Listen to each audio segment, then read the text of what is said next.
Good morning दोस्तों, आज मैं निधि खेतन आप सबका स्वागत करती हूँ राजस्थान सरकार और वेदांता के CSR इनिशिएटिव ई कक्षा में, जिसके टेक्निकल पार्टनर है मिशन ज्ञान। दोस्तों, आज हम यहाँ पे गृह विज्ञान का अध्ययन करने के लिए एकत्रित हुए, जिसके अंतर्गत हम आज इकाई 3 का अध्ययन कर रहे हैं, पाठ 23, जिसका टाइटल है वह सिलाई वस्त्र एवं इसकी सिलाइयाँ। अब आज के जमाने में हमने वस्त्रों की महत्ता जाना कि वस्त्र हमारे लिए कितने इम्पोर्टेंट हैं। बिना वस्त्र आजकल कोई भी नहीं चल सकता। ये हमारी बेसिक नीड और रिक्वायरमेंट्स में आते हैं। इसके पहले वाले पाठों में हमने इसकी बेसिक रिक्वायरमेंट्स, इसके कला के तत्व, इसके डिजाइन के सिद्धांत पढ़े। अब हमें इसके बारे में ये जानना है कि वस्त्रों की सिलाई कैसे करनी है, वस्त्रों को सिलाई के अंतर्गत मशीनों के कलपुर्जों को कैसे जानना है। हमने ड्रेस के बारे में पढ़ लिया, उसके डिजाइन के बारे में पढ़ लिया, तो आइए अब जानते हैं मशीन के विभिन्न पुर्जे। भाग 1, मनुष्य जीवन पर्यंत अपने संघर्ष करता आ रहा है। पुराने जमाने में, पूर्व काल में, जब मनुष्य को समझ आई थी, जब उसने अपना समाजीकरण करना शुरू किया था, तब उसको समझ में आया था कि उसको अपने शरीर को ढकना है, वातावरण से बचाव के लिए, समाजीकरण के लिए।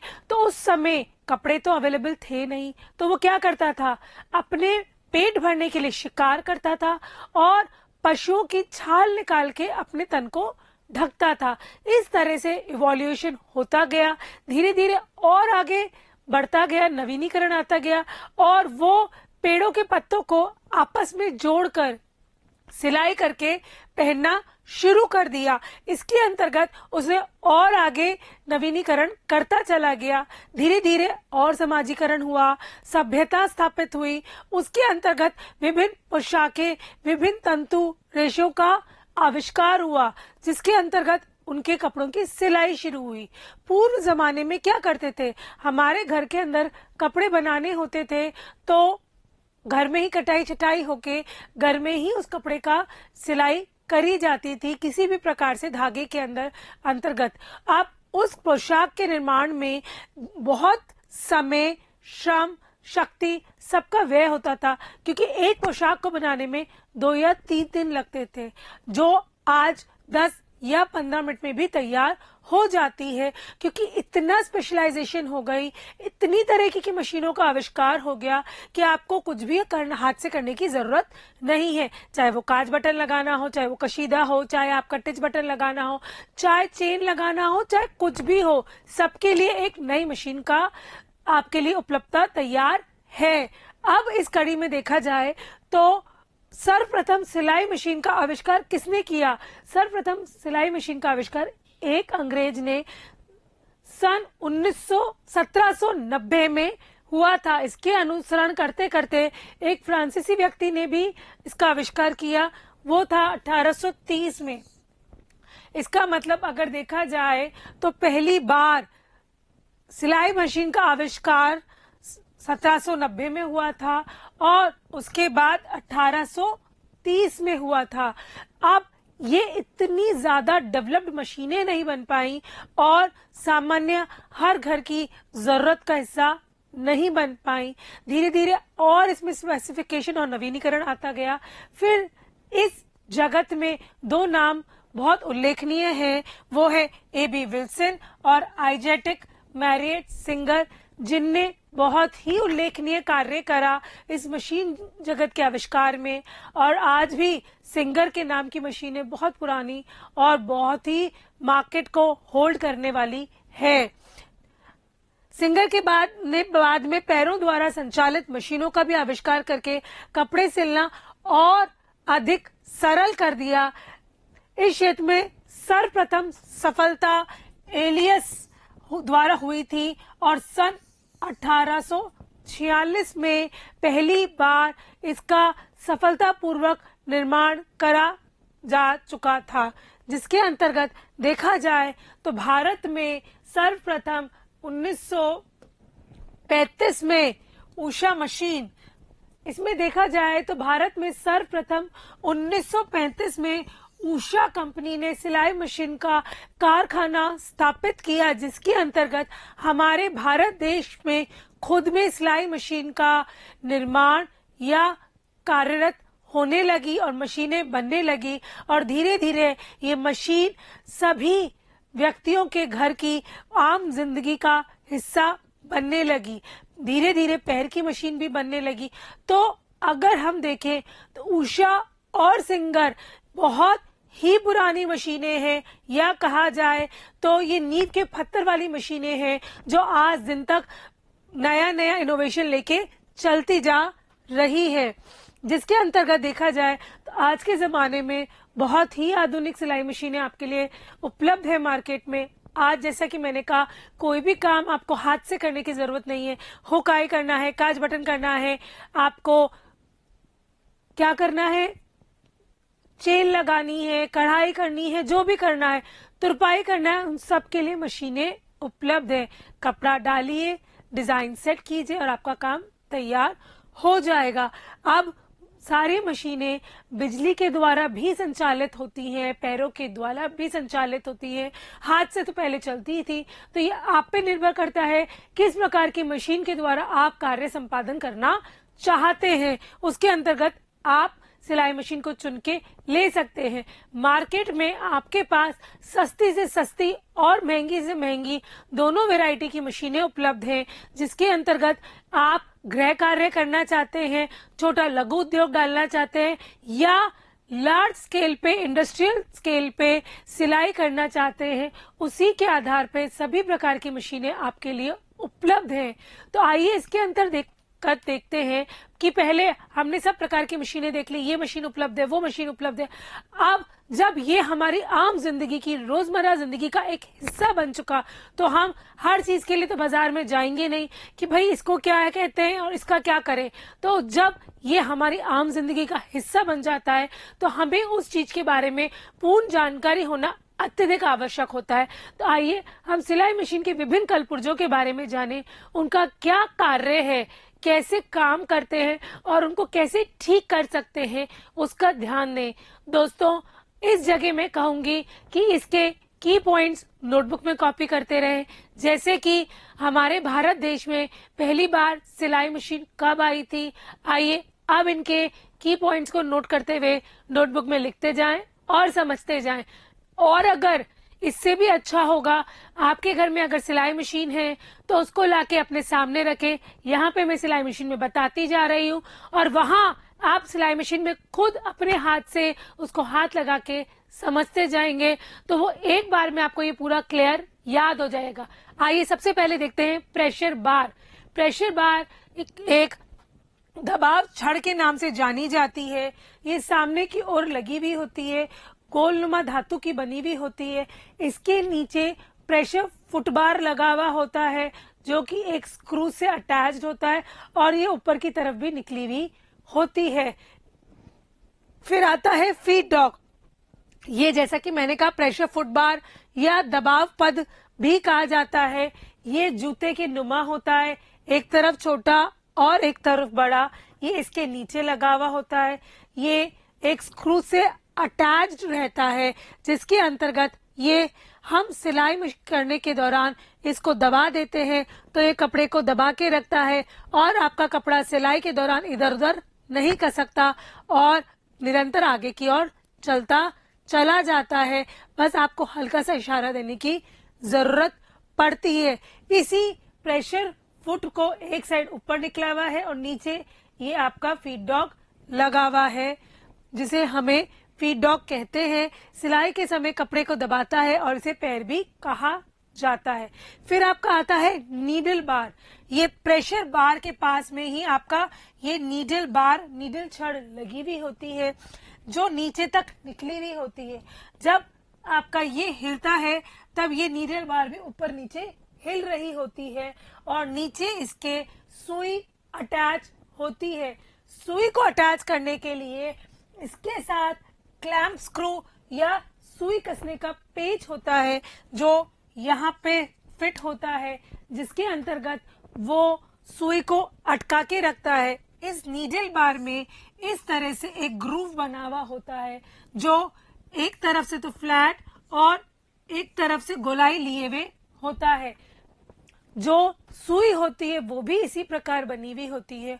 गोल वाला हिस्सा अंदर की साइड दबता है, फ्लैट वाला हिस्सा बाहर आता है, जैसे स्क्रूज को पकड़ सके और कस के लगा देते हैं। सामान्य सुई जो हाथ की सिलाई मशीन होती है उसमें छेद साइड में होता है, जबकि जितनी भी बिजली से संपादित होने वाली मशीनें हैं, फैशन मेकर हैं, उनमें सुई का छेद सामने की ओर होता है। स्पूल पिन मशीन की आर्म पे लगा हुआ होता है। ये धातु की 2 रॉड लगी हुई होती है, जिसके अंतर्गत हम धागे की रील लगाते हैं और धागे को उपयोग में लेते हैं सिलाई के दौरान। जैसे गट्टी इधर उधर भाग के अटके ना और धागा टूटे ना, इसके अंदर रील फिट हो जाती है और हम उसका निरंतर उपयोग में लेते रहते हैं। फिर आपका आता है प्रेशर फुटबार लिफ्टर।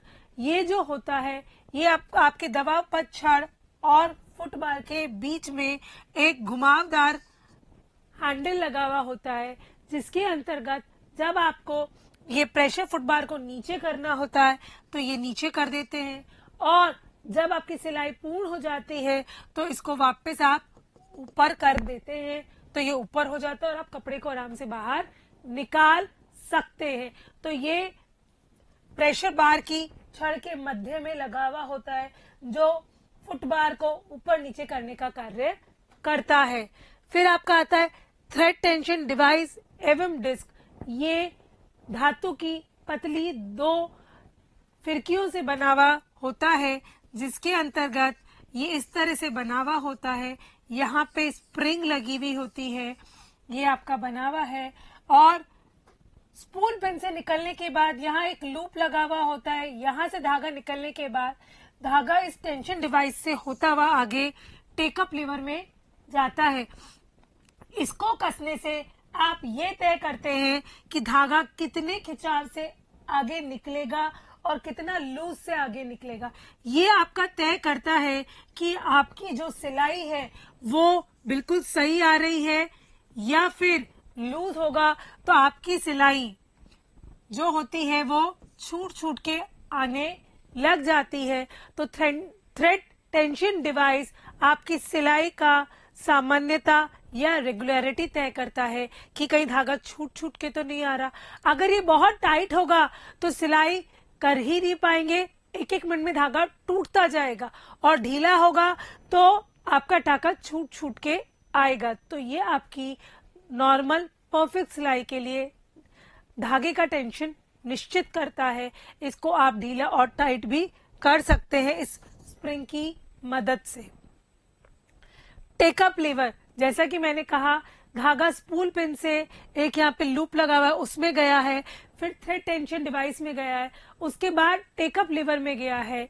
ये नीडल बार के पे लगा हुआ होता है। ये इस तरह से एक डिवाइस होता है जिसके अंतर्गत यहाँ से धागा निकल के बाहर आता है, और जैसे जैसे हम सिलाई करते हैं नीडल ऊपर नीचे होती है तो ये भी नीचे और ऊपर होता है, क्योंकि धागा बिल्कुल कसा हुआ है। ये अगर ऊपर नीचे नहीं होगा तो धागे को खींच नहीं पाएगा, और जब तक धागे को निकालेगा नहीं तो आपकी सिलाई नहीं चल सकती।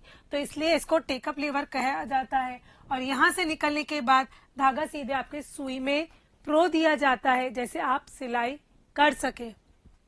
फिर आपका आता है फेस प्लेट। ये मशीन का मुखपट होता है जो कि प्रेशर बार और नीडल बार दोनों को आगे छुपा के रखता है, जैसे कि वो सामने दिखे ना, गंदगी ना हो। फिर आता है आपकी स्लाइड प्लेट। स्लाइड प्लेट जैसा कि नाम आपको दर्शाती है कि ये वह प्लेट है जिसको स्लाइड करा जा सकता है। ये नीडल के नीचे इस जगह इस शेप की होती है, जिसको जरूरत पड़ने पे खसका दिया जाता है, और यहाँ पे नीडल प्लेट डी शेप की होती है।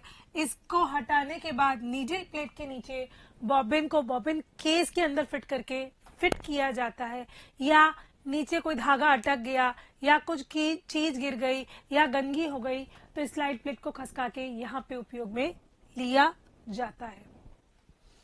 नीडल प्लेट, ये सुई और प्रेशर फुट के नीचे प्लेट होती है, ये डी नुमा शेप की होती है। इसी के अंतर्गत इस छेद से आपके बॉबिन का थ्रेड ऊपर आता है और इसके अंदर ये फीड डॉग लगे हुए होते हैं जो आपके कपड़े को आगे खसकाने का कार्य करते हैं सिलाई के दौरान। और ये डीप शेप यहाँ पे लगा हुआ है। इसी के नीचे आपका बॉबिन का केस लगा हुआ है जिसके अंतर्गत आप बॉबिन फिट करते हैं और धागा निकलता है और दोनों धागे को मिला के सिलाई कर रहे होते हैं। फिर आता है आपका बॉबिन वाइंडर। ये प्लाई व्हील या पीछे के व्हील के पास में एक नीडल के नुमा लगा हुआ होता है फिरकी, जिसके अंदर एक लिवर भी लगा हुआ होता है। ये बॉबिन वाइंडर कहलाता है। जब बॉबिन को भरनी होती है तब इस लिवर को दबा दिया जाता है तो ये इस पहिए के यहाँ पे अड़ जाती है। तो जैसे जैसे हम इसको घुमाएंगे ये गोल गोल घूम के सिलती चली जाएगी और धीरे धीरे आगे बढ़ते चले जाएंगे। और जब आपको बॉबिन नहीं भरनी तो ये जो टेकअप लिवर है इसको ऊपर कर दिया जाता है तो ये इसके नहीं अड़ती और आपका व्हील हल्का होके घूमता चला जाता है आराम से। टेंशन रेगुलेटर, ये मशीन के पिछले भाग में एक टेंशन रेगुलेटर फिट होता है जिसके अंतर्गत ये 0 से 5 नंबर तक की रेखांकित नंबर होते हैं। जो सिलाई आप कर रहे हैं उसकी सिलाई की मोटाई और पतलाई को निश्चित करता है। 5 नंबर की सिलाई इतनी बड़ी और 0 और 1 नंबर की सिलाई इतनी। सामान्यतः हम 2.5 से 3 नंबर के बीच में ये रखते हैं। मार्केट से जो कपड़े लाते हैं वो सामान्यतः घर लाके हमें दोबारा सिलना पड़ता है क्योंकि वो 5 नंबर की सिलाई से सिले जाते हैं तो वो इतने मजबूत नहीं होते हैं। प्लाई व्हील और इंजन और मेन कंट्रोलर, क्योंकि अगर ये हमने नहीं चलाया तो पूरी सिलाई मशीन कार्य नहीं करेगी। ये हमारा इंजन होता है, ये पीछे की साइड लगा हुआ होता है, पहिया होता है जिसके अंदर एक हत्था फिट होता है और उसको हम इस तरह से चलाते हैं तो पूरी मशीन का कार्य का संपादन होता है। अगर इसमें हत्था फिट नहीं है तो जहां बॉबिन वाइंडर लगा हुआ होता है वहीं पे एक बेल्ट लगी हुई होती है जो पैर से चलाने पे पूरे आपकी मशीन को गोल गोल गोल गोल घुमाती है। इसका मतलब आपकी पूरी मशीन इस प्लाई व्हील के द्वारा ही संचालित की जाती है। बॉबिन व बॉबिन केस, बॉबिन एक धातु की या प्लास्टिक की बनी हुई फिरकी होती है जो कि आपकी नीडल प्लेट के नीचे फिट होती है इस केस के अंदर डाल के। और नीडल फिट कर ये बॉबिन फिट करने के लिए नीचे इसके लिए एक ग्रूव बना हुआ होता है जिसके अंदर हम यूं टक करके इसको फिक्स कर देते हैं जैसे बार बार घूमे ना और सिर्फ ये फिरकी घूमे और बाहर गिरे ना। अब हमने विभिन्न प्रकार के पूरी मशीन के पुर्जे तो जान लिए कि कौन सा पुर्जा कहाँ होता है, क्या कार्य होता है, इसको कैसे काम में लेता है, लेकिन अब उस मशीन की देखभाल करना भी अति आवश्यक है। जैसा कि मैंने पहले भी आपको कहा यह हमारी रोजमर्रा जिंदगी का एक हिस्सा बन चुकी है तो इस रोजमर्रा जिंदगी के एक हिस्से की देखभाल करना भी अत्यधिक आवश्यक है। अगर हम इसकी पूर्ण रूप से देखभाल नहीं करेंगे तो ये लंबे समय तक हमारा साथ नहीं देगी और अगर साथ नहीं देगी तो हर बार हम नई मशीन खरीदने के लिए जरूरी नहीं है तत्पर और तैयार हो। तो इससे बेहतर है जो चीज हमारे पास है हम उसका पूर्ण रूप से ध्यान रखें और देखभाल करें। तो इसकी देखभाल करने के अंतर्गत हमें क्या क्या बिंदुओं का ध्यान रखना चाहिए उसका अध्ययन करते हैं। पहला बिंदु है कि इसको सूखे व गर्म स्थान पे रखना चाहिए, पानी और नमी से दूर, जैसे इसमें जंग ना लगे। समय समय पर मशीन की साफ सफाई करते रहना चाहिए। सिलाई करने से पहले और बाद में प्रेशर फुट बार को नीचे दबा के रखना चाहिए जैसे उसमें गंदगी ना जाए और उसके नीचे कपड़ा लगा देना चाहिए जैसे आपके फीड डॉग या छेदों के अंतर्गत गंदगी अंदर ना जाए और पूरी धूल मिट्टी को साफ करके ढक के सूखे स्थान पर रखना चाहिए। सिलाई समाप्त करने के बाद सुई से धागा निकाल देना चाहिए और दबाव पथ को दबा देना चाहिए। मशीन की सफाई के बाद ही उसमें तेल डालना चाहिए।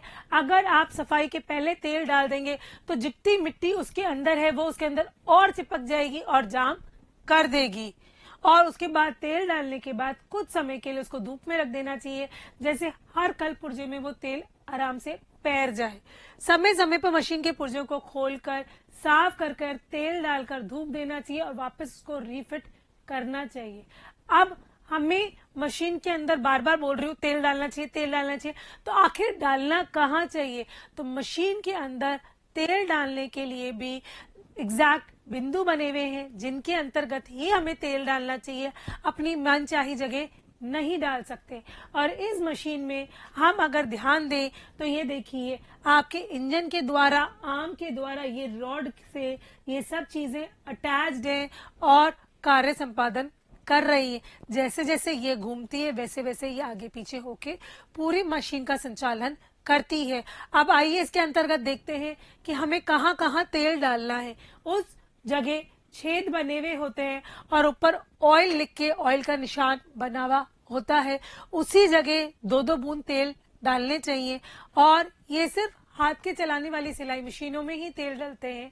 जो मशीन से संपादित होती है या जो बिजली से संपादित मशीनें होती हैं उनमें इतना तेल डालने की आवश्यकता नहीं होती, क्योंकि अगर आप तेल डालेंगे और वो बिजली से संपादित है तो स्पार्क बोलने के चांसेस हो जाते हैं। ये देखिए यहाँ पे छेद है, ये ऑयल इस जगह प्रेशर बार में ये सब बिंदु लगे हुए हैं जहाँ पे ऑयल डाल के इसकी आराम से सफाई करके पूरा संपादन करना चाहिए। और ऑयल डालने के बाद इसको व्हील के द्वारा बहुत तेज चलाना चाहिए और सिलने के पहले एक पुराने कपड़े को डाल के सिलाई करनी चाहिए। जैसे अगर कहीं पे भी एक्सेस तेल है तो वो बाहर निकल के आ जाए और आपके जो पोशाक सिल रहे हैं उस पर खराब ना हो। तो आशा करती हूँ इस भाग के अंतर्गत आपने सिलाई मशीन के विभिन्न पर्जों के बारे में जाना होगा, उनकी कैसे कैसे देखभाल करनी चाहिए वो हमने जाना। और इसके अंत में मैं आपको कुछ सवाल बताना चाहूंगी जो मैं चाहूंगी कि आप नोटबुक में लिखें। सर्वप्रथम भारत में कौन सी मशीन का कारखाना स्थापित हुआ था? 1935 में उषा मशीन का स्थापित हुआ था। सर्वप्रथम भारत देश में कौन सी मशीन आई थी? या सर्वप्रथम मशीन का आविष्कार कौन से सन में हुआ था? इन सभी प्रश्नों को नोट करेंगे और कौन सा पुर्जा किस कार्य को संपादित करता है ये भी आप लिखेंगे। नोट कीजिए, आंसर लिखिए। तब तक मैं इसका दूसरा भाग लेके आपके सामने प्रस्तुत होती हूँ। तब तक याद करते रहिए। नमस्कार।